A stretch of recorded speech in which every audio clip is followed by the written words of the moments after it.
Ito po ang iRadio. Naglilingkod para sa sambayanang Pilipino. Yan po si Rachel Ann Alejandro. At, maraming Alejandro sa atin. Tanging gabay. Yeah, may mic ako? Yes. Yeah, okay, good. Dinig na dinig. Ay, dinig na dinig mo ako. Kahit saan sulok ng mundo, nadidinig kita. Lagi mo kong inaasar.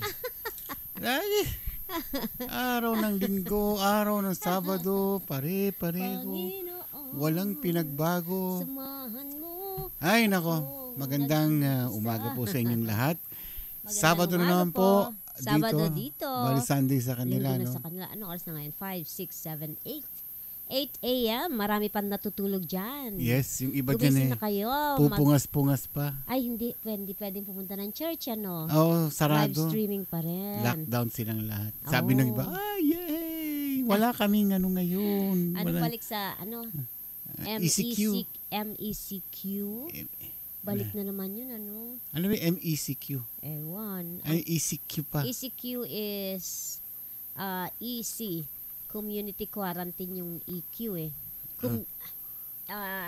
Ang daming QQ na yan. Puro banana Q. Ayan, basta mag-ingat na lang po. Sumunod na lang tayo sa ating mga kabarangay dyan. Patakaran. Mga patakaran. Para po sa ating kaligtasan. Para naman sa ikabubuti ng lahat. Araw-araw po naman ng balita dito. Pagbukas mo ng know. telebisyon dito, yung tungkol sa Pilipinas. I know. Puro na lang. Tumaas na naman po ang bilang ng mga taong natatamaan ng COVID-19. Everyday, tumataas na mga 8,000. Sabi ko. At aabot pa ng 11,000 a day ba o a week? That's a lot of infected people. Mahirap po matamaan yan kasi pagka nadali tayo nito, lalo kung wala kang pera, wala kang hindi lang yan, depende sa immune system mo. Oo, kung meron kang enhanced community quarantine. Ayun ba yung ibig sabihin nun? Yung ano ba yung MECQ? MCQ ba yun? O MECQ. Moderate. Siguro. Maximum enhanced, diba? Ganon? Yeah, maximum, malupit yun. Ibig sabihin. Sabihin, ano yun? Yung back to ECQ na ulit kami. Ayan. Alright. Okay. Again, March 27, bali, 28 na din sa inyo. Na. Ang bilis ng panahon po. Next week, April na. Abril na. April Tagsibol ng mga bulaklak sa Japan. Yung sakura flowers. Dito rin, di ba? Kahit na mga damong ligaw namumulaklak. Namimiss ko yung mga bulaklak sa Japan. Yung mga naglalakad na bulaklak. Ayan. Okay. Nakakimono. Okay, batiin muna natin mga nanonood ngayon. Yes, batiin na natin sila. Okay. Umpisang-umpisa kayo. Si Lorna Alejandro. Hello, Lorna. Good morning dyan. Good morning, Lorna. Ganito, buena mano natin to. No? Sana magandang buena mano. Pag magandang buena mano, anong premyo? Siyempre. Diniriregaluhan ng ano nga ba? Gas range with air condition. Yan. With matching air condition yan. Habang nagluluto kami air condition. Malamig. Saan ka nakakita niyan? Dito lang tayo namimigay sa iRadio. Gas range with air condition. Yan batiin natin si Erson Alcantara. Umagang kay ganda po sa lahat. Kay Ma'am Yvonne Justiniano, Tess Suarez, Unix Arturo, Jem Golesh, Shaun Cyrus Catral Oclaray, and Jesusa Catalina Pastor. Caris Cristobal, andyan. Siyempre, at pag nandiyan si Lorna, nandiyan si Caris. At si Ma'am Shi, andyan din. Ay, ganon. Thank you, Ma'am Shi, ha? Yung grupo ng Hollywood Golden Girls. Ay, wala pa si Ma'am. May additional na $30 na binigay. Siyempre, malaking diba? Meron pa daw dagdag, sabi ni Ate Connie. Baka meron balik lang tayo doon. Baka 200. Maganda sa Hollywood. Mapapadalas ang balik ko niya sa Hollywood pagka ganyan. May dala pa akong pasalubong yan. Okay, hello din kay Virginia Lino Galicia. Unix Artura, Dulce Solis, of course, si Mac Rizalino Pascua, si Mami Karing Pascua, Sean Cyrus Catral Oclaray. At of course, ang ating kapatid na sister pa, Josie Kasing-Sing. Yes, hello, Sister Ayan, Josie. advance happy Palm Sunday, Brother Ramon, Sis Karim. Thank you. Miss you and Ganun love din, you Happy both. Easter na Kami rin. rin, nami-miss ka na namin, sister. Mm. Yung iyong mga halakhak, na umaalingaw-ngaw, nakakamiss yun. Ayan. Sabi ni Lorna, ang ganda nung pang regalo ng Buena Mano. Nagluluto habang nagpapalamig. Andiyan din si Evelyn Alejandro. Kanina po nakatulog ako kasi maaga kaming umalis. Dami pinuntahan. Punta kami ng kung saan-saan. Punta kami LA. Antok ako sa sasakyan at aray ko nalaglag na. Natutulog ako. Pagdating dito, iniwanan niya, binagsak niya lang akong parang tuta. Buti nga, binaksak lang eh. Umalis uli siya. Nandun ako sa couch, nanonood habang kumakain, ngumunguya. Tapos nakatulog ako. Tutulog ka bang? Sarap ng pagising ko, buhay. doon ko nalang nilunok. Nakakaingit. Nakatulog ako. May... Kasi puyat na naman tayo kagabi, grabe. Sino may kasalanan?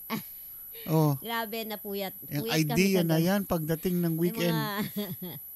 Tapos bukas, punta naman kami ng church.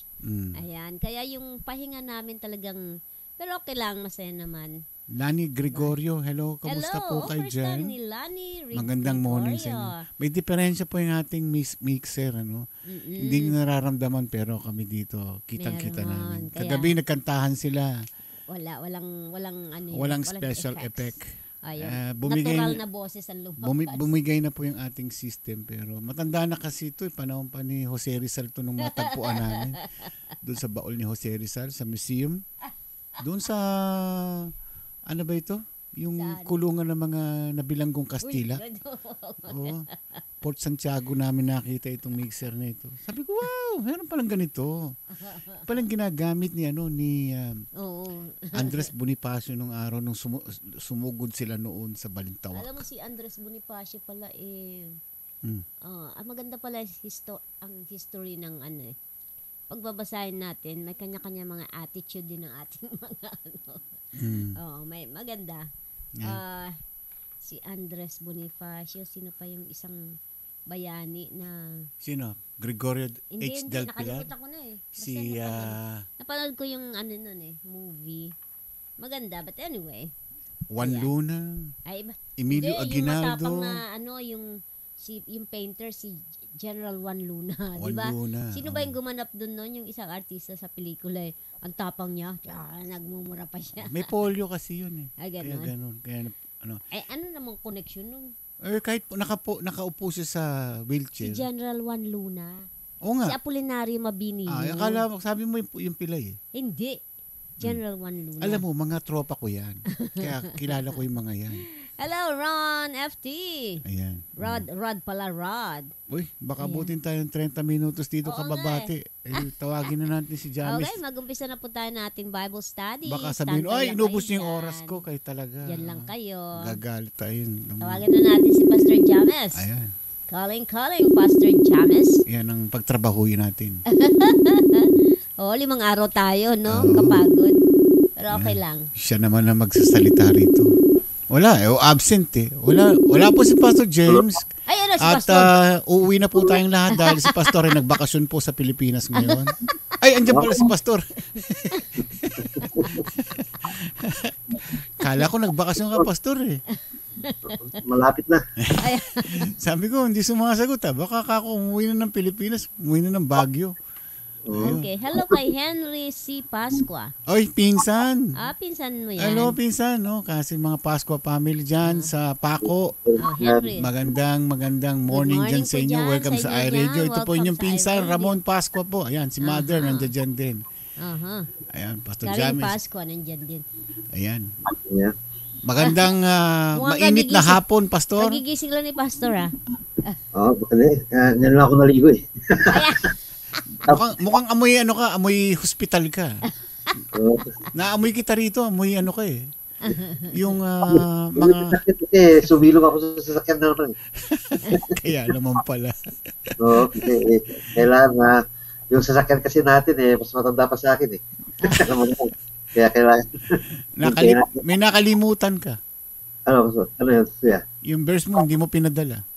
Yan na naman, Pinadala check mo yung Oo, di yun. Pinadala ba sa akin? Eh, hindi, tayong Oo. dalawa. Ano ka ba? Ayan, ako. Yung dalawa eh. Ayan o. 2 Timothy 2:2. Patay tayo dyan. Oh, ayan. Ayan na naman. Hindi nyo... Hindi siya nagbabasa ng Pastor, alam mo, message. sa sobrang dami ng ginagawa ko, Mm-mm. wala akong time magbuklat ng telepono at email. Ayan. Kailangan itatawag sa akin, oy, meron akong yan dito. Ayan, ito, buksan mo ha? Ha? Ayan, Masyado kang busy. Yan ang sinasabi ng Panginoon eh. Oo. Kung masyado ka lang busy, baka matanggalan ka ng mga iba dyan. Yun mo. Yun na nga Pastor, kaya sabi ko, kailangan ko assistant. Ito, lalo itong, bumigay natin ating mixer dito, kaya umorder na ako. Baka Tuesday daw darating, sabi ni Amazon. Ganun ba? May mixer kami dito. Gusto mo? Ano, mixer, panggawa ng cake. Yung semento. Mixer ng simento. Ginawa yung likuran namin. Yung kapitbahay lang. Yung landlord, ginawa yung likod namin. Ayun, Pwede lang mixer eh. ayos yun. sa may kakabit ang mikropono doon sa Ay, nako. So, Sige, Pastor. magandang hapon po sa inyo at magandang umaga naman po sa ating mga tagapakinig at salamat at nandito naman tayo sa ating Bible study ngayon. So, ang verse natin ngayon, bagamat ang ating pag-uusapan ay tungkol pa rin sa kung paano natin gagamitin ang Bible.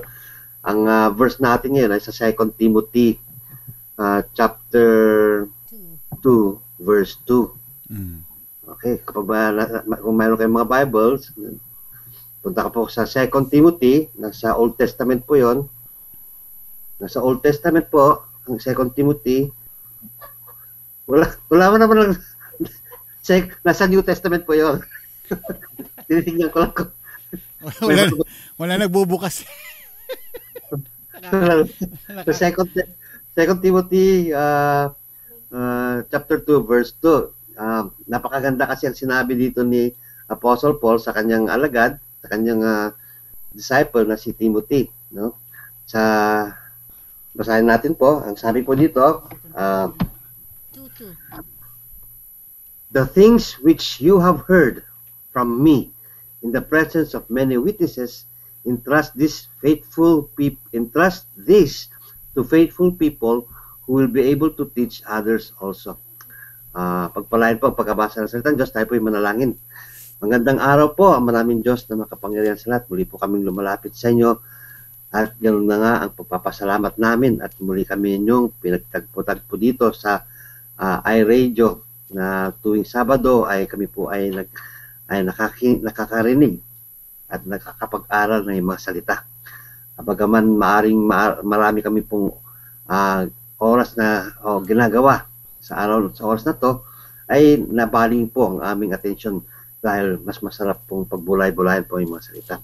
At salamat o Diyos at nawa muli ay makapulot naman po kami ng aral para po sa aming buhay sa oras na to. Lahat po dalangin namin sa matamis na pangalan po ni Jesucristo. Amen. Amen. So, tinitingnan ko po yung schedule natin mula nung umpisa tayo. Napakarami na pala natin na pag-aralan ng salita ng Diyos. No? At gaya po ng ating nabasang text, sabi nga dito, the things which you have heard. Kaya ito, ang narinig ninyo, mga kapatid, sa ating mga nakikinig ngayon, ang yung mga narinig ngayon, no? O mula noon, o mula nung una pa, na nakarinig kayo ng mga salita ng Diyos, no? The things which you have heard from me, sabi ni Apostle Paul, na kanyang mga tinuturo, no? In the presence of many witnesses, sa maraming taong nakakarinig, no? Entrust this, sabi niya, kayo din, entrust nyo itong mga salita na narinig nyo sa mga tao, no? Who are faithful, who will be also able to teach also. So, ibig sabihin nito, this is the form of, tawag nito yung discipleship, yung pagtuturo. Like a teacher, no, who teaches us how to know, how to speak, how to write, how to add, how to divide, and everything. Paglaki natin, bilang mga magulang, itinuturo din natin to sa ating mga anak. At ang mga anak natin, itinuturo din sa kanilang mga anak-anak. So, it passes on. And Paul wants the Word of God, no, na kanyang tinuturo, ay may turo kay Timothy. So, Una-una, galing kay, of course, galing sa Panginoong Jesucristo. Tapos kay Paul, sinasabi niya to kay Timothy, na kay Timothy, ay ituruin mo to, maghanap ka ng mga trusted people, no? Whom you would know na hindi nila, nahahawakan nila ang salita ng Diyos carefully, teach them, sabi niya, teach them, so that sa kanila din, ay may tuturo nila ito. Kaya nakita ko po to na sa dami natin ngayon dito sa iRadio na nakikinig, I pray, no? I pray that the Word of God that you are able to hear, no? Sa dami ng participation from Monday to Sunday, no? From Monday or to Saturday, marami po na kayong napupulot na salita ng Diyos. And I pray na hindi nyo lang po hindi lang sa sarilihin to, kundi I want you also to get someone whom you could trust to share that, no? To share the Word of God. Ito yung gusto ni Apostle Paul na gawin ni Timoteo, no? To get as many people, or dalawa siguro, ganun ang ginagawa ng Panginoon Kristo eh. To have two close friends, no? Sino po yung dalawang close friends niya? Si Jesus? O tatlo? Si John, Peter, and James, no? Pero ang pinakamalapit sa kanya, si John, no? John the Beloved. Pero Peter was the leader of the whole pack, no? Same thing with us, na kami po nagtuturo sa inyo, we are able to share this to you. We entrust to you God's Word, no? So that mamuhay sa inyo at ipamuhay nyo rin sa ibang tao, no? Hindi lang po, gaya na sinabi yata ni Kuya Ramon nun na yung bote, no? Yung bote, no? Kailangan hindi walang takip din po sana eh. Walang takip ito para kapag bumuhos yung salita ng Diyos dito, dumadaloy sa atin at naipapasa natin sa iba. Kaya laging close ito, kung sarado ito, mapupuno ito. Hanggang doon na lang. Kaya kailangan sa amin din, we'd like to share this to you, kahit kanino, ang salita ng Diyos, para ang salita ng Diyos ay hindi lang po sa amin nanggagaling, kundi pati rin sa inyo, no? Na ipapakita nyo at naipapumuhay at naipapamalita, no? That's why sabi ni Paul dito, the things which you have heard from me in the presence of many witnesses, entrust this to faithful people who will be able to teach others also. Kaya nga, mga kapatid, itong ating pinag-aaralan ngayon ay it's a basic na pag-aaral tungkol po paano natin, how we are going to understand and teach the Bible, no? Kaya nung kung maalala nyo, ano po yung una nating pinag-aralan tungkol sa Bible? It's about yung context, no? Yung main context, yung immediate context ng Bible. Pag binasa natin ang Bible, ay alam natin kung ano pong sinasabi, no? Kung sino nagsulat, saan galing nagsulat, ano po yung gusto niyang ipahayag, no? Maalala ko nga pala, binigyan ko yata kayo ng assignment, Meron. Naalala ko, sa Philippians 4:13, nakasulat dito eh. Oo nga pala. So, kita nyo? So, oo diba? Nga. Sabi niya, oo nga. Diba? Binigyan ko pa ng clue kung sino yung author. Diba? Si James yung author. Tama ba? Hindi, si Paul. So, it's very simple itong ginagawa natin. I want you to huwag kayong yung masyadong serious, no? Be relaxed in taking itong pag-aaral na to kasi gusto ko kayong maunawaan nyo kung paano rin po namin inunawa to, ay ganun na lang po ang gusto kong ipaunawa sa inyo dahil kung paano yung mga teachers namin, mga pastor na nagturo sa amin, nag-guide sa amin, ay ganun din po, no? Kaya po, we like to entrust the Word of God to you dahil ito, as God has entrusted His words to us, ay ganun din po namin i-entrust sa inyo. Ganun po, paano gumalaw ang salita ng Diyos sa buong mundo, no? From Apostle Paul to the Gentiles and to all parts of the world. Kaya ngayon, nakakarating na sa atin to. At ang pinakamaganda doon ay ang salita ng Diyos ay may bayad. Di ba? May bayad ba? Wala. Libre. No? Libre po. Libre po ang salita ng Diyos. Kaya huwag ko po kayong maniwala sa mga taong nagpapabayad. No? No? Ang salita ng Diyos ay libre po. No? Hindi kagaya nun na kapag sinabi lang, oy, ang mga pari lang ang pwedeng magbasa ng Bible. Sila lang ang pwedeng humawak. Kaya maalala ko, mayroon kaming malaking Bible sa bahay nun na hindi namin nabuksan sa takot namin. No? Kasi mapapagalitan kami. Pero, kaya nga, sa kamangmangan ng tao, hindi natin alam ang katotohanan. That's why the Bible opens up to us. No? When we read it, sabi doon, the truth will set us free. No? Makikita natin yung mga ginagawa ng mga tao noon na wala naman sa Bible. No? Hindi naman nakasulat doon. So makikita natin dito na when we read the Bible, ay makikita natin to, matitimbang natin, no? Na ay ganun pala ang kultura noon. No? Ganun pala ang sinasabi ng Bible noon. No? Then we can wait. No? Makikita natin dito na, oh, saan nga ba ako? Dito ako lumaki. Dito ako naging nagisnang ko to.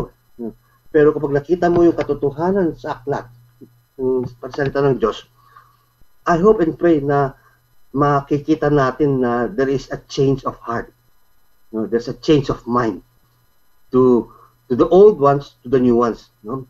The renewing of minds, sabi nga ni Apostle Paul. Di ba? Kailangan magkakaroon tayo ng ganung pananaw. At sana ganun din tayo kung paano natin ipaabot sa ibang tao. No? Hindi yung, sige na, yung pinipilit natin, na huwag natin pilitin. Actually, pilitin natin ang Diyos na sa ating mga panalangin na sana ay makita nila ang liwanag sa atin, how we are going to share the gospel to them.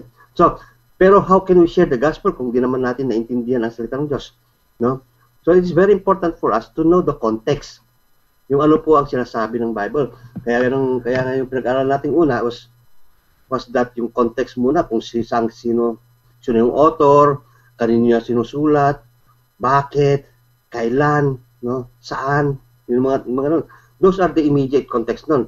Then, ang pangalawang pag-aralan natin ngayon ay tungkol naman sa paggamit ng salita, the usage of the words. Bakit ganun ang pagkasulat, no, na hindi natin maintindihan, no?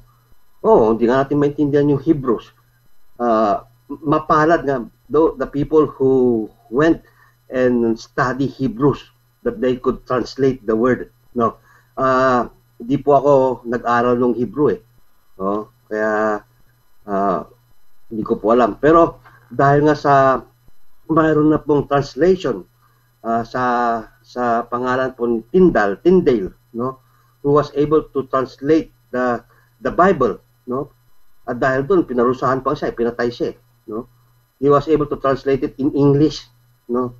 Si Tyndale. Kaya makikita natin na mayroong mga Bible written by Tyndale, no? Na sila po yung unang nag-translate, noong unang panahon. Sa English, sa English. And then, kaya po naintindihan natin, sa English. And then, ngayon, marami na rin taong nag-translate from different languages. Di ba napakaganda na ang salita ng Diyos ay na-translate sa ating mga wika? Paano kung sa Hebrew lang natin babasahin yan? Di ang hirap nun, no? Papasok pa tayo sa isang university, sa isang eskwelahan para pag-aral ng Hebrew. Ang hirap yata nun, no? Sa Tagalog na lang, nahirapan na nga ako nun. Pilipino pa lang, bumabagsak na nga ako. Kung sa Ilocano siguro, mas mabuti. No? Dahil Ilocano po ako. Pero mahirap din magbasa ng Ilocano. No? No? Sa Tagalog, ngayon sa English, medyo, kasi English no? Pa-English tayo, no? Pero, ang pangalawang pag-aaral natin is yung usage of the words. Napaka-importante po dito. Sabi nga dito, the language of the Bible can be taken in face value. Kung paano natin binasa yun, no? Ganun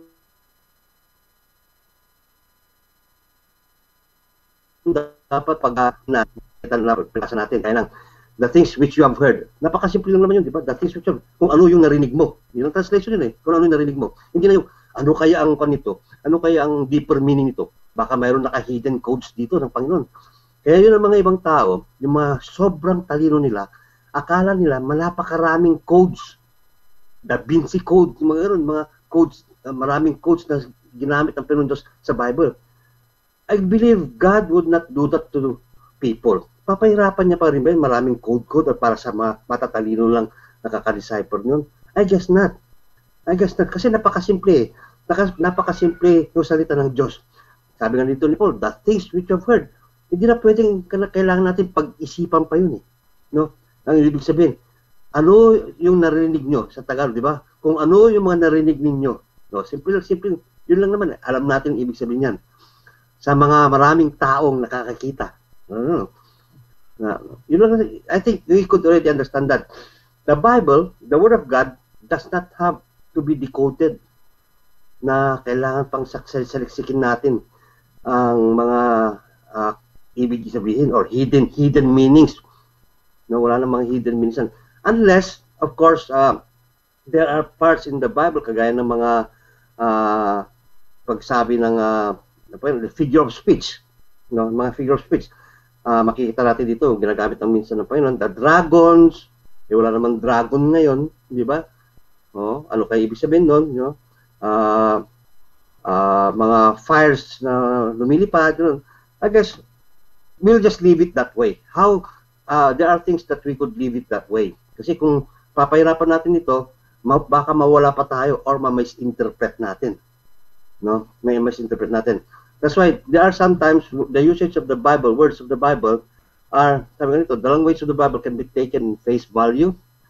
The authors of the scripture says what they mean and mean what they say. Kung ano po sinabi ni Apostle Paul dito, yun ang ibig sabihin, yun na.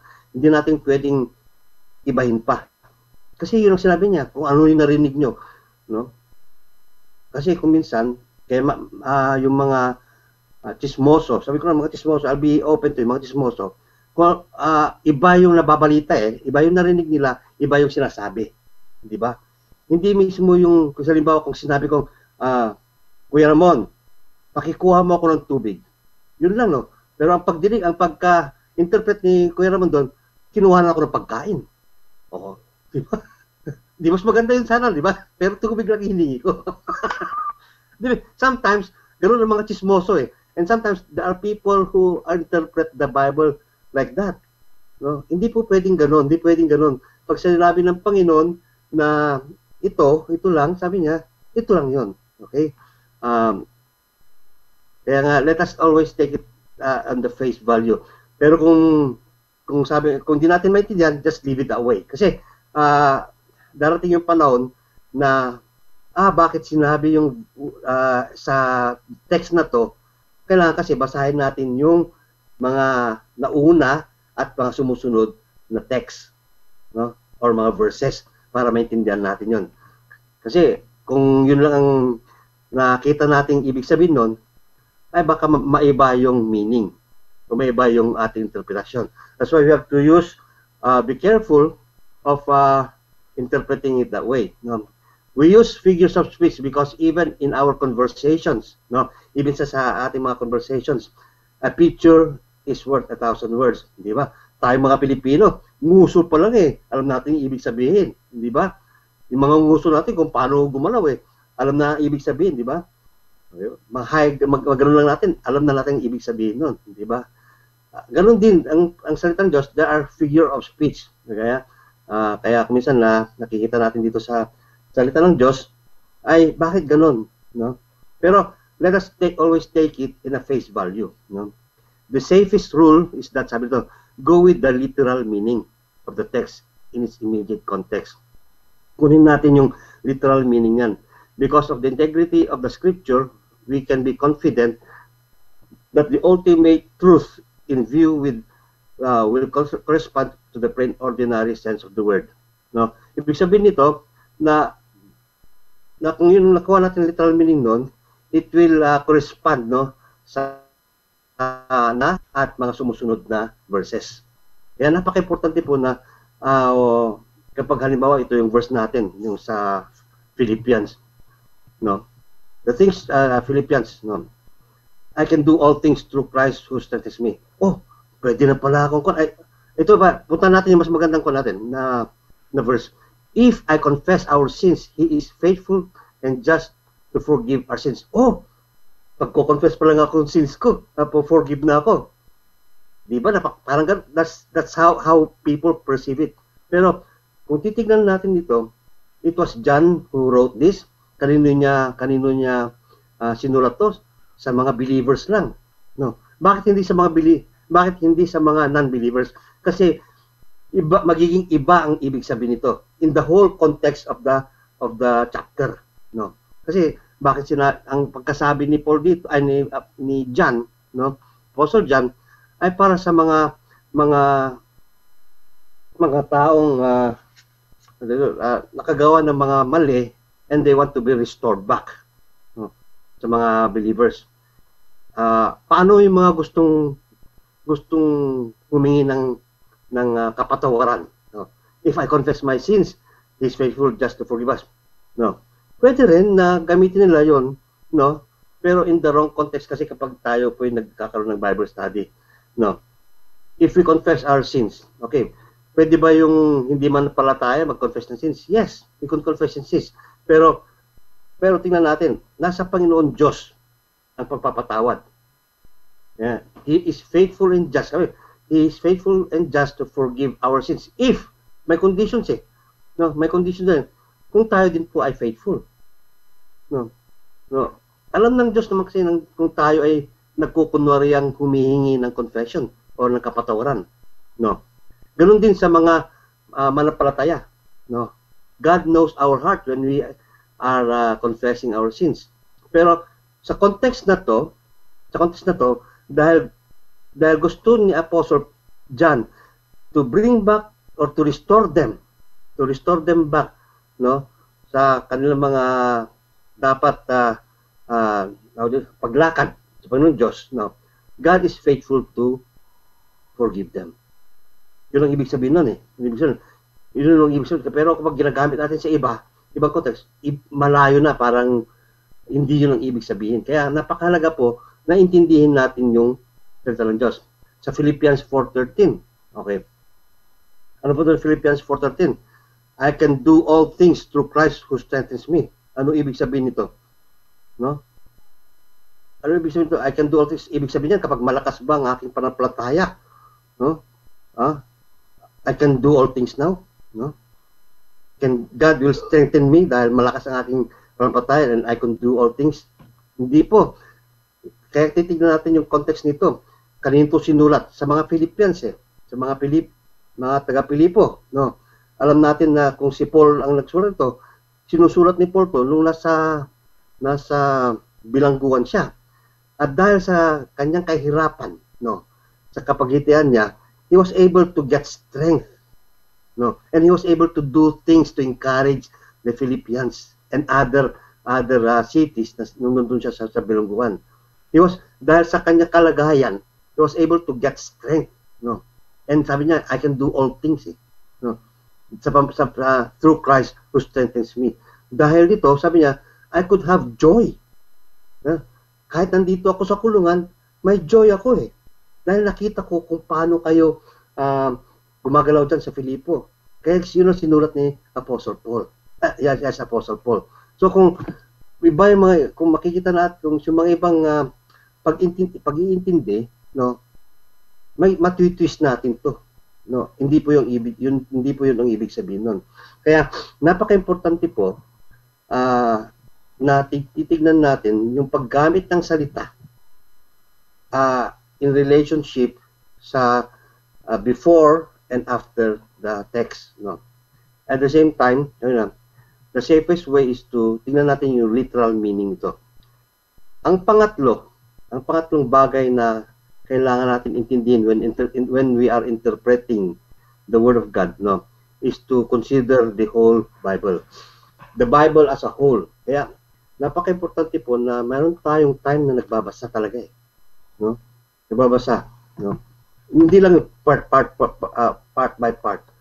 The whole there are 39 books in the Old Testament. There are 27 books in the New Testament. Lahat po sila ay chapters. They are all chapters in one book. No? In the actual Torah, wala pong verses eh. Wala pong verses, dire-diretso yun eh. Ang mga scholars lang po ang naglagay ng mga ito eh para madali, no? Para madaling maintindi, madaling hanapin, madali nilang matandaan. Same thing with us, no? Matatandaan natin. Pero the whole chapters of the book, no, tawag nito, ay nagkaka-relate sila sa isa't isa, no? Ibig sabihin yun, they come together in tawag nito, yung nagkakaugnayan, may kaugnayan sila sa isa't isa, no? For example dito, ano po example nito? The Old Testament and the New Testament, no? Kung maalala niyo po yung istorya ng Panginoong Kristo, no, when he was tempted in the desert, no? Nandun po yung Diablo when Satan quoted even sabi ni Diablo, sabi ni Satan dito sa Panginoon Diyos, no, if you are the Son of God, sabi niya, turn the stones, sabi niya, turn the stones into bread. Pero ano po ang sagot ng Panginoong Kristo? Christ himself quoted a verse in the Old Testament. No, he quoted. No, ano sabi ng Panginoong Kristo? He took it from Deuteronomy 8:3. Sa 8:3 at sabi doon, no, at sabi doon sa 8:3, and he humbled you and let you go hungry and fed you with the manna which you did not know, nor did your fathers know, in order to make you understand that man shall not live by bread alone. Hindi mo maalala niyan? Sabi niya kay Satan, man shall not live by bread alone, but man shall live on everything that comes out from the mouth of the Lord. Oh. Jesus Christ was determined to live by his Father's provision rather than his own. Ibig sabihin dito, that Jesus Christ, pinapakita sa atin dito, na ang salita ng Diyos, the new and the old, are related to one another. So makikita natin na yung paggamit ng context, no? That ang verses na to, each one are connected with one another. Kaya masasabi natin, the Bible, wala pong kamali. Wala pong pagkakamali ang Bible. Not one. No? You cannot even find one mistake in the Bible. Kasi kung mayroong kamali yan, hindi na perfect ang Panginoon Diyos. No? So walang kamali. Even the scholars, no, they tried to look any mistakes, pero wala. No? Wala. Another one, second temptation ng Panginoon Diyos. Alam natin yung story niya, no? Satan transported Jesus at the highest point of the temple and again challenged him. Challenged siya to prove that he is the Son of God. Satan himself, Satan quoted a verse in I believe in Psalm 91, the Messianic section. Sabi nito, tingnan nyo dito, Satan knows the Bible, knows the Torah. I hope and pray na tayo din po mayroon tayong verses in our own self. No? Mayroon tayong na may memorize na verse. Kasi if the devil could quote, dapat din tayo. Mayroon tayong pananggang verse din. Di ba? So, makita natin ito, going to back what I'm saying, Satan quoted verse 91, sabi dito, he shall give his angels charge over you, and in their hands they shall bear up, lest you dash your foot against stone. Ito ibig sabihin ito, magpahulog ka, Panginoon, magpahulog ka, Jesus, sabi niya. Kasi sinasabi sa verse 91, sabi niya, Isaiah 91, na ang iyong mga anghel, no, ay hindi niya kinahayaan na ang iyong paa ay dadapo sa bato. No? Pero anong sagot ng Panginoong Kristo?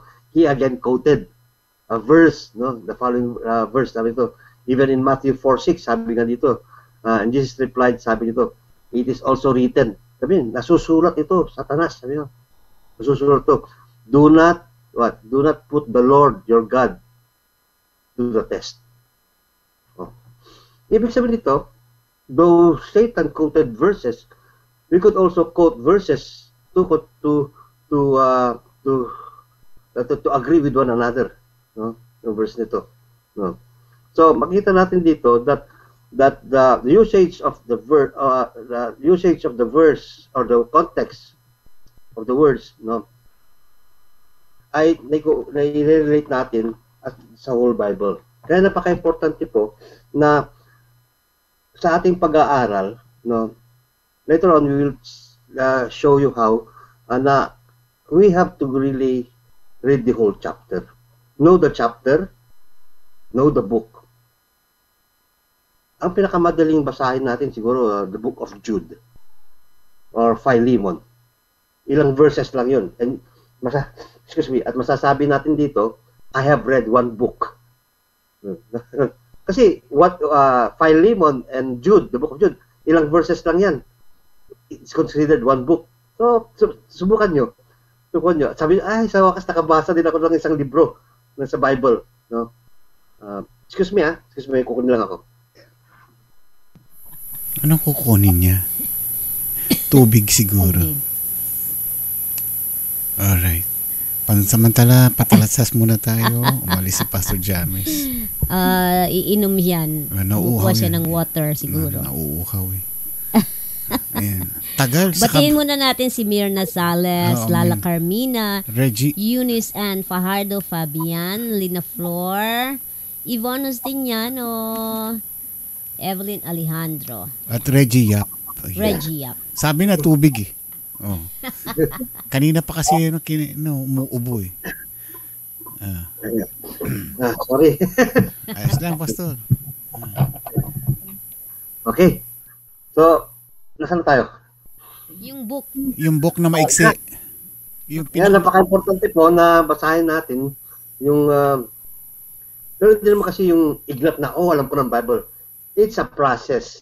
Kaya, you take time to start, give time and have time to read the Bible. No? Sabi nga, kung pwedeng basahin natin yung Bible in 1 year, you could do that. Pero take your time. Take your time to Bible. Kasi hindi naman kailangan na isubsub natin yung ulo natin ganun eh. No, sa pag-aaral, di ba? Sa mga gusto lang talaga yun, yung mag-aaral, pwede nilang gawin yun. Kasi kailangan nila, lalong-lalo kung it's a subject. No? Pero, these are basic ways and means. No? Sabi nga dito, reading the passage of the Bible by itself can be like looking at the piece of a jigsaw puzzle. As you analyze it, you can see elements of forms and colors, but you understand that it is only one essential part of a bigger picture. So, makikita natin dito, yung salita ng Diyos ng isang verse nito is just one big piece puzzle. Sa buong picture na gustong iparating sa atin ng Panginoon Diyos.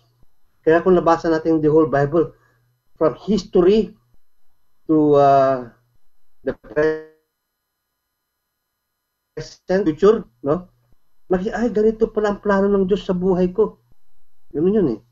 Makikita natin. That's why, maganda rin yung we surface from Genesis to Revelation. No? Ano ba yung buod? Kasi mayroon na ngayon yung mga text or libro na it tells you about ito lang yung, the whole story of Genesis from chapter 1 to 150, nandun yung summary. Nandun about summary. Kaya maikli lang, mga 10 pages, hindi naman siguro, mga 3 pages per summary. Maikli na yun na para malaman mo the whole Bible. No? At napakaganda yung ganun eh, yung survey na makikita mo, ganun pala. Then we go deeper. Dahil kapag in your own personal time, you go deeper to that, mas lalo mong nakikita anong ibig sabihin ng Panginoon Diyos. Ang napaka-importanting parte ng pag-aral ng Bible is that kailangan nandun yung katotohanan. No. This is the pang-apat na basic foundation, basic rule is the foundational truth of the scripture. No. Kailangan nandun yung katotohanan nito eh. Kasi kung wala, puro ano ibig sabihin yun? Puro katang-isip or may tawag dun eh. Fiction, no? Fictional lang yung libro. Ganun. So, there is actually the truth in what God is telling us here, or the author is telling us here. And when there is truth, makikita natin, and we're going to be oriented about the history, ang background nito, at ano yung pinapakita sa ating, sa buhay natin, sa lahat ng mga passages. In all the passages that we read, ano ang para sa atin dito? No? Ang unang-unang makita natin ng katotohanan sa Bible is about God's law at ang kanyang grasya. Ito yung mga katotohanan eh. What is God's law? Ito yung mga commandments na sinulat ni Moses. Maraming commandments yan eh. Hindi lang yung 10 commandments eh. Napakarami yan eh. I think more than 300 plus eh. No? Pero it was reduced to 10. No? In the broader sense, law is itong mga law to ay sinulat ng Panginoon Diyos dahil gusto niya. This laws is any statement that describe the high standard of God. No? And these laws are the social law and moral law. No? Maraming law yan eh, pero ito lang muna ang pag-aaral natin. No? So, there are truths in the laws of God. Kasi, sa ngayon, why are we confounded with laws? No? There is the, tawag ito, barangay law. May mga law, kahit ano dyan, maraming law eh. No? May laws din, kasi kinakailangan ang laws sa ating buhay eh. No? Laws, no? Kasi these are statements or saligang batas na kailangan sundin, no? But God has also his own standards. Kaya makita natin dito that even our earthly laws are based on heavenly laws, no? Pero kung hindi, mamili tayo. Sino ba ang dapat natin sundin, no? Kasi darating ang panahon na iibahin nila ang law, no? Kaya mamimili na tayo kung saan tayo papanig, no? Kasi it might even take your own life. Pero kapag the law is against God's moral law and social law, saan ka papanig? Yun. Kaya kailangan napaka-importante na alam din natin yung law ng Panginoon Diyos, no? Ang pangalawa yan is yung kanyang grasya, His grace. Law and grace, these are the truths that we could see in the Bible, no? Grace is what? What is God's grace? Ito yung mga sabi nito, the grace of God is which is offered to those who believe. It is a system of mercy to those who mercy and undeserved help. Grace is God's offer of relationship and help. It is His way of living through all who will humble themselves enough to call out and surrender to Him. Sabi ko dito, without grace, no one has ever been saved. Kapag walang grasya ng Panginoon Diyos, walang masasalba. Without grace, no one has ever taken the smallest step toward God. Wala sa atin yun. Kahit sabihin natin, ako una, Lord, lumapit sa iyo eh. No, it is by all His grace eh. No? Without grace, no child of God has ever grown in Christ likeness. Yan. Kaya, the law, yun makikita natin dito, pag binabasa natin dito ang Bible, there is always the law and grace yan. No? Ang pangalawa is that yung justification and sanctification na sinasabi dito. Ano po yung justification and sanctification? Justification is the legal act by which God declares righteous to all who trust His Son for salvation. Naging righteous na isang tao kapag nasa kanya ang Panginoong Jesucristo. No? Kasi kapag nasa kanya ang Kristo, ang righteous ng Kristo ang nakikita ng Diyos eh. No? Nakikita ng Kristo doon. The only thing that we can qualify for the status to believe in Christ is to be justified. No? To be justified tayo sa Panginoon Diyos. Romans 3:24 sabi dito, being justified as a gift by His grace through the redemption which is in Christ Jesus. So maliwanag na ang justification natin ay sa Panginoong Jesucristo lamang. No. Huwag na natin ibaling sa may iba, no. Kasi sa Kristo lang tayo magkakaroon ng justification. What is sanctification? Na makikita natin sa Bible. Kaya madalas, no, kailangan tayong ma-sanctify. It is the process by which God continues to set us apart and distinguish who have believed in His Son. Ito ito yung dumadaan tayo sa pugon, na linilinis tayo ng Panginoon Diyos, no? It is a process to. No? Hindi one time ang sanctification. But justification could be one time. But sanctification, it's a process for us.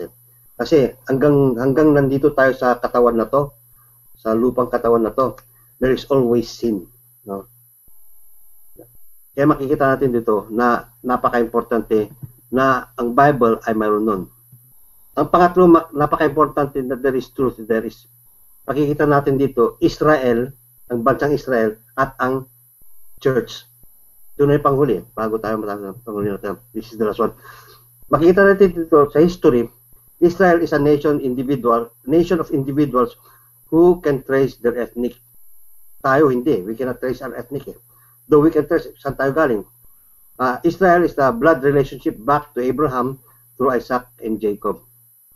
Israel is the nation of all nations on earth. Israel is the nation, according to the scripture, that will be the center of the world events in the last days. No? But the church, no, kailangan may church dito. It's the church, sa church, dun lang sa New Testament, nahihirang. The church is made up of men and women, of every nation who confess Christ as their Savior and Lord. So kung mayroong church dyan na hindi sila nagko-confess as a church, as Christ as their Lord and Savior, they are cultic. Therefore, the church has no single identification or ethnic identification. Walang puti-puti o hindi. All kinds of people yan ang church. Pag sinabing church, all kinds of people. No? Church will remain on earth until magkakaroon ng rapture. No? Yan lang ang reign ng church. But Israel will be there forever. No? Israel will be there forever. So dito makikita natin what is the truthness in the Bible. So makikita natin dito, when it talks about Israel, sa Israel lang yun. When it talks about the church, kasama na rin ang Israel at tayo. So yun po ang pakikita natin how we're going to contextualize or how we're going to interpret the Bible. So I hope and pray na sa maikling pag-aaral natin sa part 1, no, how to understand the Bible o paano natin maintindihan yung context po nito. No. Sa part 2, makikita natin dito kung paano naman natin na titingnan kung how we're going to really see the truth in the context. No. Paano na makikita yung truth. That will be again, I believe, 2 weeks from now. Kasi wala tayo next week, di ba? Wala tayo next week. So, amen. I hope and pray na nagkaroon ng kaliwanagan or kung may mga tanungan ba. I hope. Merong nagtatanong, Pastor, na bakit daw pag siya daw ay nagbabasa ng Biblia, kahit anong gawin niyang pilit na intindihin, hindi niya maintindihan. Bakit daw? Bakit daw? Sino ba nagtatanong? Kristiyano? Hindi nagsabi pa, Pastor. Hindi natin alam. Ano sabi? Okay. Ganito kasi noon. Ako din, nung hindi ko pa tinatanggap ang Panginoong Jesucristo sa aking buhay. No, wala pang banal na Espiritu sa akin.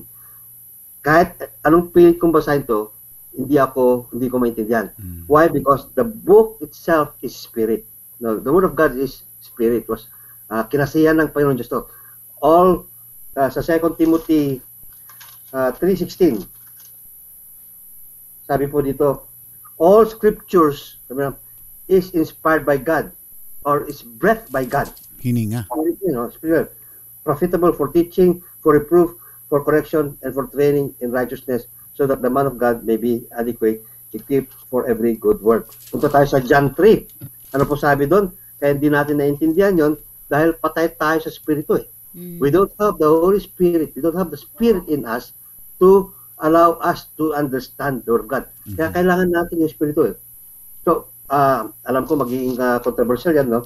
Pero sabi kasi na po dito, unless a man be born again, no?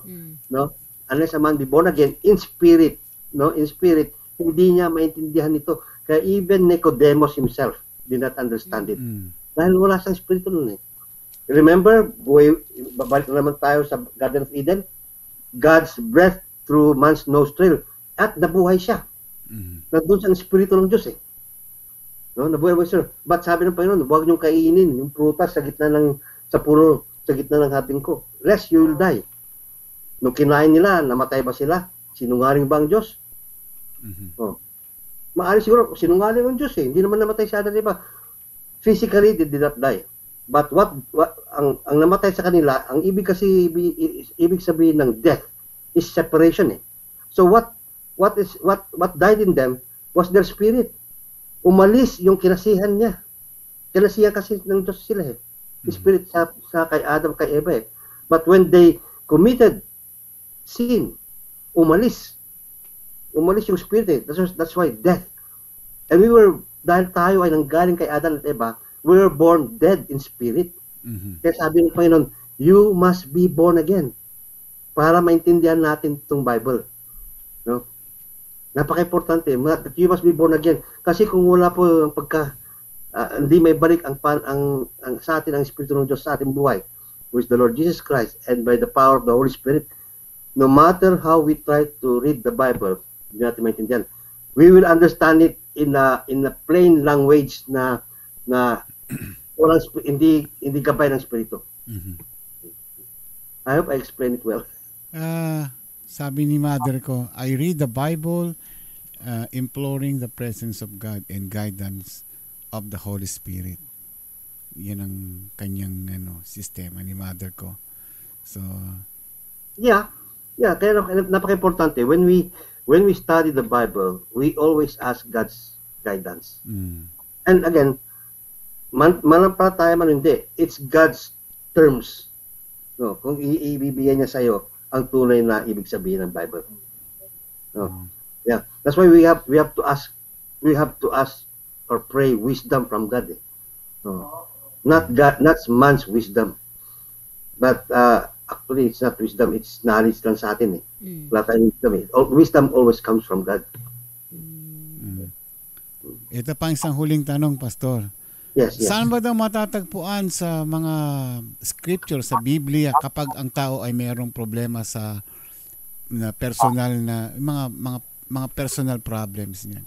Like encouragement, para mapalakas ang loob nila kapag may sakit sila, kapag sila ay nawawalan ng gana, ganon. Paano daw ba ito? Saan ba daw ito matatagpuan sa Biblia? Okay.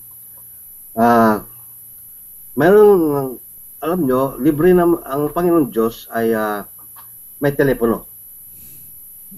We could call Him emergency phone numbers. No? Kagaya ng when you are in danger, call Psalm 91. When you are lonely and fearful, the call Lord is my shepherd. When you want Christian assurance, call Romans 8:1. Yan.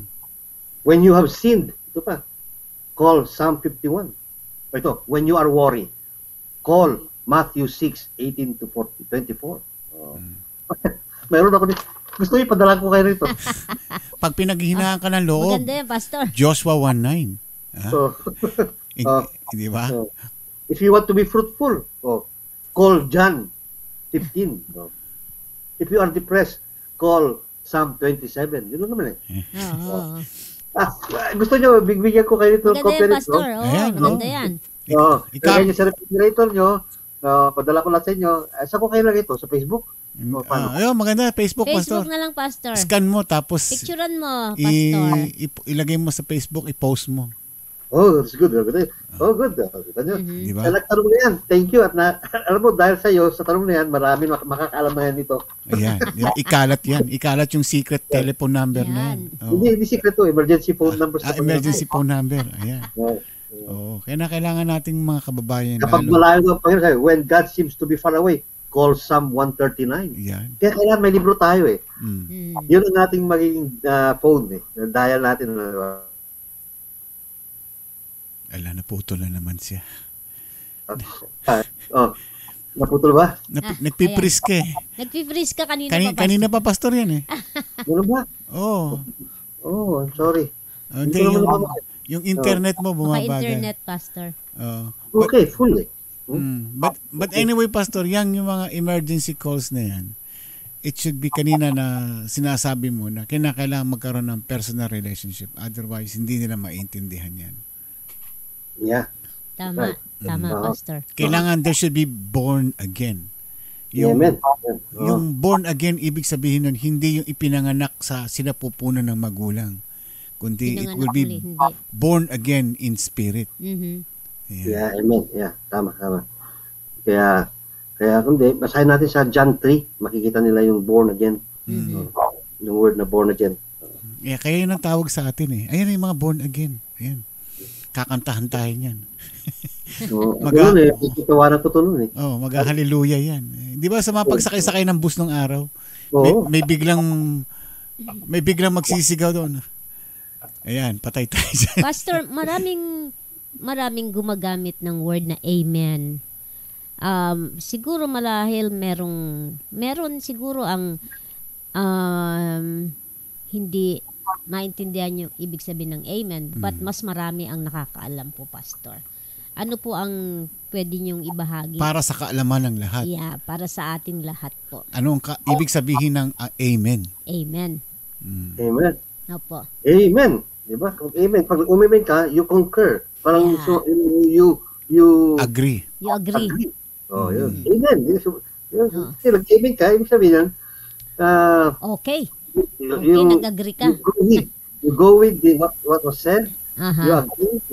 Ah. Concur. Aha. Tama, Pastor, tama. Kasi may mga taong amen ng amen, hindi niya alam ibig sabihin ng amen. Kaya na pag nagdarasal, di ba? Amen. Ibig sabihin yung sinasabi mo, you are totoo yung sinasabi, you agree with what you're saying. Kasi kundi, you're deceiving your own self.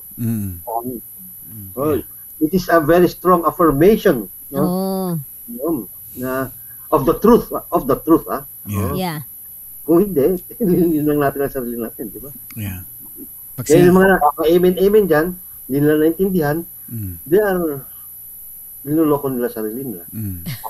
Wag na lang magsalita, Kasi pag kami nagsasalita, siyempre, pagkatapos noon, mag-amen ka. If you agree. If you don't agree, wag na.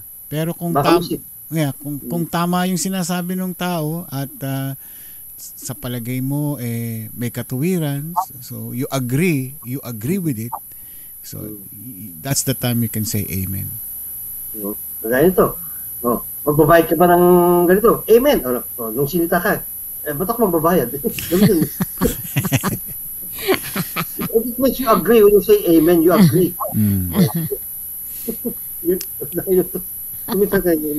Na-amen tayo, nahuli na. Actually, nangyari sa akin yan noon, hindi ko alam ibig sabihin yan eh. Nag-amen ka, nag-agree ka, tapos ayaw mo rin pala. Ganun eh. Oo. Sumasabay lang ako sa fashion. Hindi ako, amen. Ito na, totoo ba? Ayaw ko. Yun eh. Kasi di natin alam ibig sabihin. That's why mga kapatid, napaka-importante po yung ginagawa natin yan is yung Bible study. We learn. Kasi mamumulat ang ating mga mata, ang ating kaisipan, if we will know the truth. Aha! Kaya di po, namulat kaya ang Pilipinas nagkaroon ng kalayaan kay Rizal dahil namulat ang mga mata nila, yung mga tinatawag ng mga praile. Yun eh. Nung matauhan sila, Oo. tsaka nila nalaman ng katotohanan. Kaya revolution. Sabi ni Lorna, thank you Pastor James Valdez at iba pang patuloy. Nananalangin kay Tatay Nestor. Nakakakain na siya ngayon, Pastor. Tatay Nestor. And then, she's asking again for prayer na safe siyang makapunta sa kanyang dating urologist at nephrologist para sa pagpapacheck up niya uli. Kasi, lalo ngayon dun is nephrologist, mga yan, sa kidney yan. Oo, medyo mataas ang cases ng COVID, so hopefully hindi siya mahawa lalo sa kanyang kalagayan. Yeah. Lagi ni pag-pray ang mga elders natin kasi sila yung mga of course mahinang immune system. Yeah. Pastor, Tsaka, oh, yes. Yes. kasi maraming mga nangihingi ng Bible. Yes. Pag nandun kay bukas kay Pastor Sunny, pakisabi na lang po na kasi doon naman sa Pilipinas manggagaling din yung Bible eh. Maraming nangihingi. Meron isang family dito, nag-aaral ng pagkapastor yung anak nila, but they can't buy the Bible. So, Oh, wow. pwede nating padalhan doon kasi meron naman kay Pastora Maridet.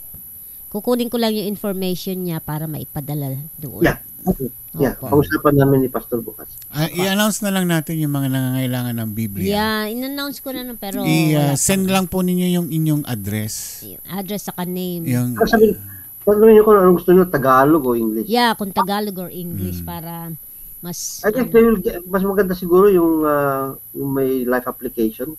oh, yun, maganda yun. meron ba tayo nun? May ganun ba doon kay Marami sa Pilipinas. Pastora Maridet? Oo. Hindi, binibili din naman nila yun sa ano eh. Oh, Oo. okay. Mas Eh, natin ano nga. Baka pricey ng konti doon. Yung mga ganon. Yun po. Okay. Shush. Okay. So, ipag-pray pa rin natin si Tatay Nestor at yung mga ibang nangangailangan ng prayer. In general. In general po. Sige. Si Tayo. nanay, lalo na, in general, but kung pwedeng pakibanggit na lang po si Nanay Filipina Salva, na may condition sa kidney, yung mga, at saka syempre, yung mga may cancer na patuloy pa rin lumalaban. Okay. Si Nanay Pilipinas kagabi nahuli siya. Nahuli siya. Pero sinabi naman natin na pagpe-pray natin So, siya. idagdag na lang natin si Nanay Pilipinas. Pilipinas Salva. Okay. Okay. Okay, papasa. Sige. Tayo yan. Ama namin Diyos na makapangyarihan sa lahat, muli naman po kaming lumalapit at nagpapasalamat sa natapos na gawain po namin sa aming pag-aaral ng iyong mga salita. Di po namin alam na ganun din pala, ganun ka basic o ang pag-aaral ng iyong mga salita. Salamat o Diyos dahil napaliwanagan po naman po kami at maggamit ang mga nababasa namin mga salita ninyo sa tunay na ang ibig niyo sa tunay na ibig niyo sabihin, na hindi po kami mag-iba o mag-twist o mag-iisip pa. Dahil alam po namin na kung hingin po namin ang tulong ng Banal na Espiritu, ang iyong karunungan sa aming pagbabasa ng salita, iyong pong ipapaliwanag po sa amin ng may katotohanan. Panginoon, sa oras na to, amin din pong nilalapit ang mga iba sa aming mga kapatiran, mga taga-subaybay na may mga pangailangan po, lalong-lalo po kay Nanay Pilipina sa kanyang kalagayan. Amin pong hinihingi sa inyo ang paghipo sa kanyang lupang katawan at patuloy nawa ay mabigyan siya ng lunas, mga doctors, mga nurses, mga medisina, at Panginoon din po ang iyong gabay, paghipo sa kanya upang sa ganun man manumbalik ang kanyang kalusugan. Ganun po kay Tatay Nestor, salamat at nakakakain na siya at alam po namin Panginoon na gumagalaw kayo sa kanyang buhay, kasama rin po kanyang mga mahal sa buhay, sa kanyang nag-aasikaso. Aming ningi Panginoon na patuloy po nabigyan siya ng kanyang mga pangailangan, lalong-lalo po sa kanyang pagpunta po sa another check-up o paggamutan. Hiningi po namin ng iyong assistance, Panginoon, na nawa po ay makarating siya doon ng maayos at ma-administer ang mga pangailangan niya. Kay Lorna na nag-aasikaso at saka mga iba pa, Panginoon, ay bigyan niyo sila ng hindi lang po kagalakan, kundi Lord ay na pangailangan din po. Alam ko na mahirap din po sa kanila sa mga ganitong sitwasyon, lalong-lalo po sa panahon na to. But Lord, makita nila kung paano kayo gumagalaw, ay alam ko Panginoon, magkakaroon po ng kagalakan nito. At sa aming lahat, Panginoon, sa lahat ng mga nakikinig at mga kapatiran po namin na nangangailangan ng iyong tulong dahil sa karamdaman, Ipuin mo sila, Panginoon. Bigyan sila ng comfort sa kanilang mga karamdaman at bigyan din po ng mga provision sa kanilang mga sakit o mga gamot na kailangan nila at mga finances, Lord, that they would incur in this time. Sa mga kapatiran din po namin na nangailangan ng trabaho, patuloy, Panginoon, nabigyan sila ng encouragement na sa paghahanap. Darating din po yung panahon, ayon sa inyong kalooban at sa inyong awa, ay may bibigay din po sa kanila ang hinahanap nilang trabaho. At ganun po sa mga kapatiran namin na nasagot ang kanilang mga sa nawa ay lumakas ang aming panampalataya sa inyo. Dahil sa inyo, Panginoon, nakikita namin kung paano kayo gumalaw sa amin sa gitna ng mga bagyong ito. Na nandiyan kayo. Sabi nga ni Pastor na nandiyan lang kayo lagi sa aming tabi. To those who love Him, Lord, to those who love you, alam ko, Panginoon, nandiyan kayo lagi. Kaya ang amin din po panalangin sa aming mga napag-aralan ay may bahagi din po namin ito sa mga kakilala namin. Sa mga wala pang Jesucristo sa kanilang buhay. Maging ilaw po sana kami at maging asin sa kanilang buhay.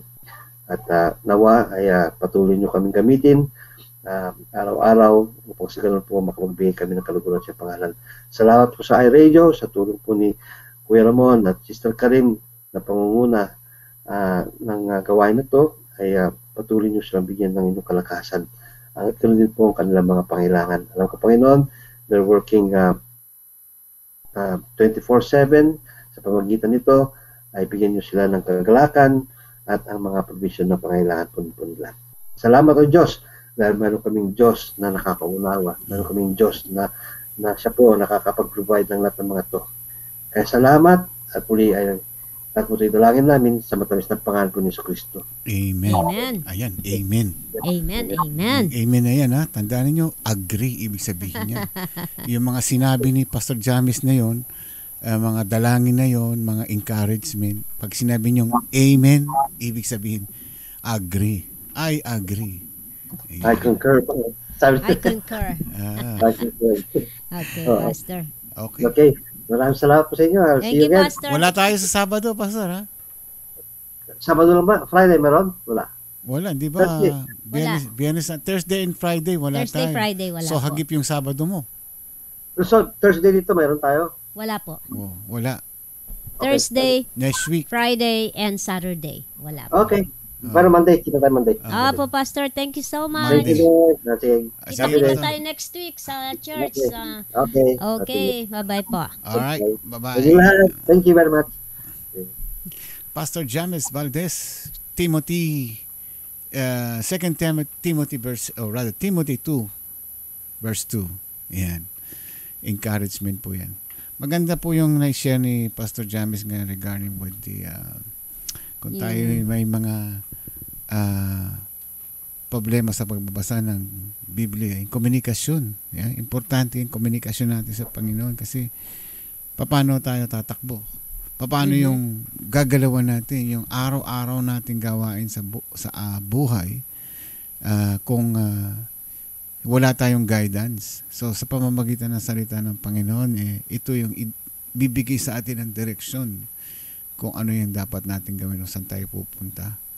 Kinakailangan po natin ng Biblia na ito po yung the Bible is a manual of life. Yung ano po ito yung pinaka-guide natin. Kumbaga sa kotse, ito yung GPS natin. Ginaguide niya tayo kung saan tayo direction pupunta, kaliwa, kanan, diretso, ganun ba? So, kinakailangan natin basahin to. Pero, paano natin maintindihan? May Biblia ka nga, pero hindi mo naman maintindihan. Well, sabi nga ng Panginoon kay Nicodemus, kinakailangan na isilang kang muli.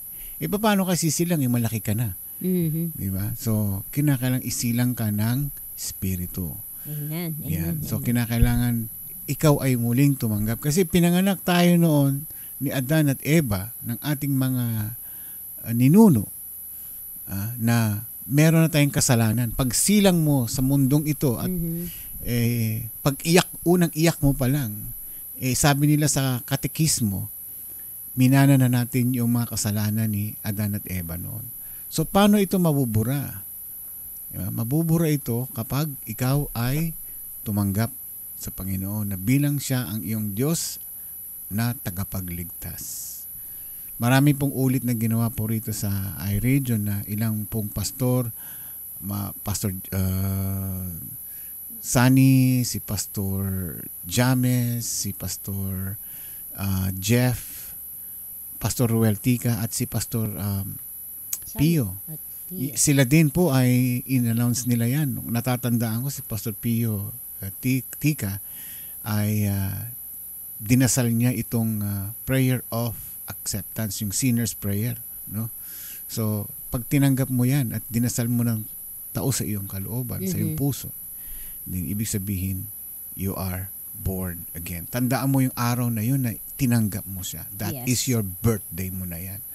Yan yung ating tunay na birthday. Yung pinanganak tayo sa lupa na ito ng ating mga magulang, ito yung biological birthday natin. Pero yung spirit, pinanganak tayo ng espiritu muli, nabuhay tayo muli. Yan yung ating tunay na kaarawan. Kaarawan na nagbabago na tayo at tayo po ay lumalapit na at sinusuko na natin sa Panginoon ang ating buhay, ang ating sarili. Meron pang babatiin dyan? Hindi. Batiin na natin lahat ng mga nag-join ngayon sa Bible study natin. Thank you sa inyo. Thank you sa inyo lahat. Lorna Alejandro, Erson Alcantara, Virginia Lino Galicia, Unix Arturo, Dulce Sales, Caris Cristobal, Mami Karing Pasqua, yes, Ma'am Sean Zairus Catral Oclaray, Josie Kasingsing, Evelyn Alejandro. Ibigay mo yung yung address mo, Evelyn, para maibigay natin kay Pastor Sunny. Lani Gregorio, Rod FT, Henry C. Pasqua, Joy Ignacio, Perfecto Emricio III, Luz Viminda Limcuenco. Okay, sino pa ba? Jeremiah Valdez. Okay, and so on. Lina Flor, Asiremos Salas, Yvonne Justiniano, Lala Carmina, Mirna Salas, Reg Yap. Okay, tingnan pa natin. Tina Tabernilia, Nelda Castro, Zora Saida Ruiz Agustin, kapatid ko po. Clarito Villena, si Brother Bebs. Filipina Salva, nandito siya. Pinag-pray po namin kayo kanina, Nanay. Daddy Vita Nizon, sa inyo dyan sa Pilipinas. Happy Pam Sunday po sa inyo. Araw ng palaspas. Araw ng, ano bang Pam? Linggo ng palaspas. Linggo ng palaspas. Araw ng palaspas. Yan, nakakamiss yun sa church, tapos gaganon. Kahit na, syempre, ngayon dito, I don't know, kung bukas, mag-join kami para sa araw ng palaspas. Ayun. Alright, Mary Ann Salina. Hello, thank you po. Thank you sa pagpunta sa iRadio.